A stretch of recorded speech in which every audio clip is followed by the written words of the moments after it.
Terdakwa kasus dugaan penipuan dan penggelapan dana koperasi simpan pinjam Indosuria, Henry Surya divonis bebas atas segala dakwaan pada Selasa 24 Januari kemarin.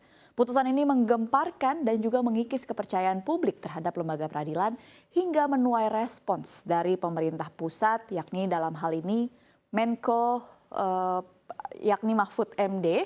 Ini memang menuai respons dan bahkan kasus ini juga disebut-sebut sebagai kasus penipuan terbesar sepanjang sejarah di tanah air Indonesia. Seperti apa kasusnya? Mari simak ulasannya pada Geger KSP Indosuria dari modus penipuan hingga kejanggalan sidang. Kita lihat ke slide yang pertama.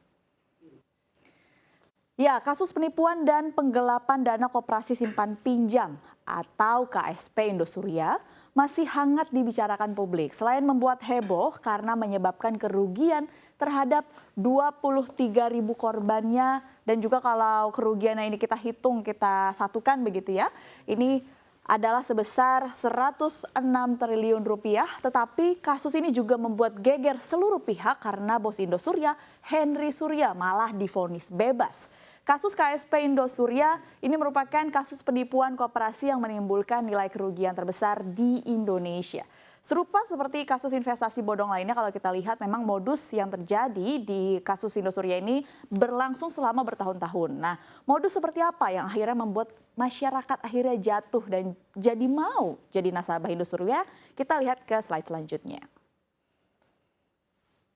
Ya, sekarang kita bahas modusnya ya pemirsa, sekaligus telusuri kronologinya. Modus awal KSP Indosuria ini adalah menawarkan produk simpan dengan iming-iming bunga yakni sekitar 9 hingga 12% per tahun. Kalau memang kita bandingkan ini jauh lebih tinggi kalau kita bandingkan dengan bank deposito pada umumnya, ini bahkan sampai 2 kali lipat lebih. Dan dari kesaksian sejumlah korban, produk Indosuria yang ditawarkan ini awal-awalnya tanpa embel-embel koperasi. Korban pun mengaku telah memeriksa portofolio perusahaan. Jadi sebenarnya step yang dilakukan oleh korban sudah benar untuk berinvestasi. Namun akhirnya korban akhirnya yakin dengan semakin yakin dengan Indosuria karena korban ini menemukan bahwa KSP Indosuria sudah memiliki asuransi keuangan.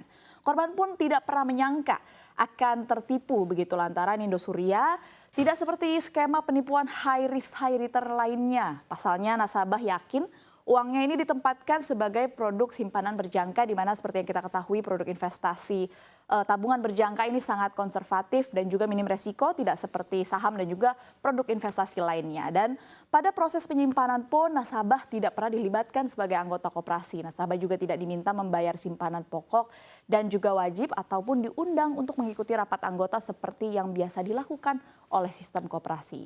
Kemudian kecurigaan pun muncul dan menguak begitu pada awal tahun 2020. Pada saat itu beberapa nasabah ramai mengeluhkan kegagalan bayar bunga dan juga pokok simpanan anggota oleh KSP Indosuria. Dan Februari pada 2020 akhirnya Indosuria dilaporkan ke Bareskrim Polri. Sejumlah nasabah mengeluhkan bahwa uang depositonya tidak bisa dicairkan.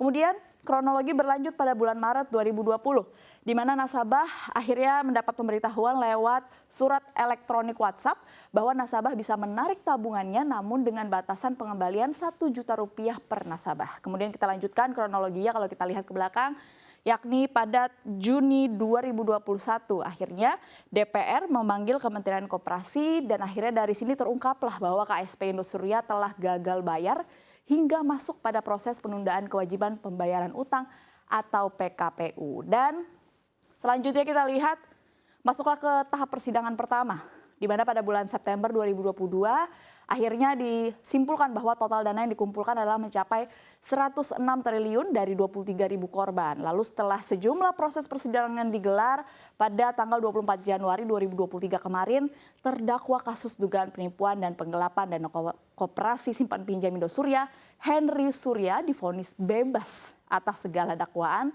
Dan hasil vonis inilah yang bikin geger semua pihak dan gak hanya korban saja tapi juga masyarakat lainnya. Dan memang harus diakui ya, selama sidang ada beberapa bagian yang kita temukan janggal. Kita lihat apa saja yang janggal di slide berikutnya.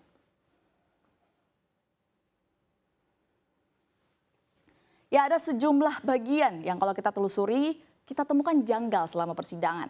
Yakni yang pertama, mulai dari kejaksaan ini mau sita aset selama persidangan, yakni lebih tepatnya pada bulan Desember 2022 tahun lalu, yakni sebanyak 40 triliun rupiah. Tapi akhirnya tidak diizinkan oleh hakim.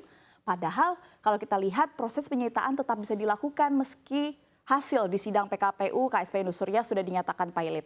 Hal ini memang diatur atau disebutkan berdasarkan pasal 39 KUHP. Dan yang kedua yang kita temukan janggal adalah pakar tindak pidana pencucian uang Yenti Garnasih yang diajukan menjadi saksi ahli oleh Kejagung malah tidak dimasukkan ke persidangan oleh pengadilan. Dan yang terakhir nih yang paling bikin geger dan paling sulit untuk masuk logika awam. Bahkan poin ini membuat menggerus kepercayaan publik terhadap lembaga peradilan adalah akhirnya penggelapan dana yang dilakukan oleh KSP Indosuria digolongkan sebagai tindakan perdata dan bukan pidana sebagaimana dinyatakan oleh majelis hakim. Padahal kalau kita lihat dari kesaksian banyak korban, modus yang dilakukan Indosuria tergolong kasus pemungutan dana ilegal dari masyarakat yang banyak jumlahnya di Indonesia. Lalu melihat kejanggalan ini dan juga hasil dari vonis, apa yang akan dilakukan selanjutnya? Akhirnya pemerintah turun tangan. Kita lihat ke slide selanjutnya. Ya, dalam menyikapi putusan yang sangat kontroversial, Menko Polhukam didampingi oleh Menteri Koperasi, kemudian Kejaksaan Agung, Kabarreskrim Polri, dan juga kantor staf Presiden, ini telah membuat pernyataan sikap secara resmi dan akan mengambil sejumlah langkah, salah satunya adalah mengajukan upaya kasasi ke Mahkamah Agung.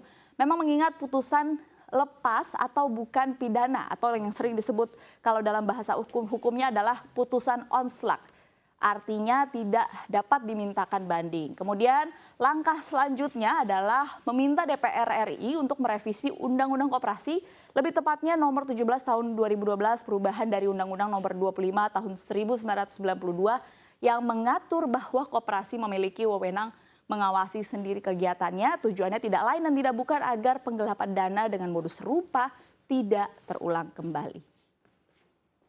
Ya, kasus penggelapan dana Indosuria ini menjadi bukti bahwa permintaan masyarakat akan jasa keuangan yang menguntungkan memang di Indonesia masih sangat tinggi. Namun seperti yang kita ketahui ini tidak sejalan dengan pengetahuan masyarakat akan investasi yang legal dan juga aman dan juga sistem hukum yang melindungi. Maka dari itu kita sebagai masyarakat yang punya risiko jadi korban, jangan mudah tergiur akan high returns atau keuntungan tinggi yang ditawarkan. Tetapi kenali sedalam-dalamnya perusahaan atau tempat Anda berinvestasi dan bekali dengan pengetahuan instrumen investasi.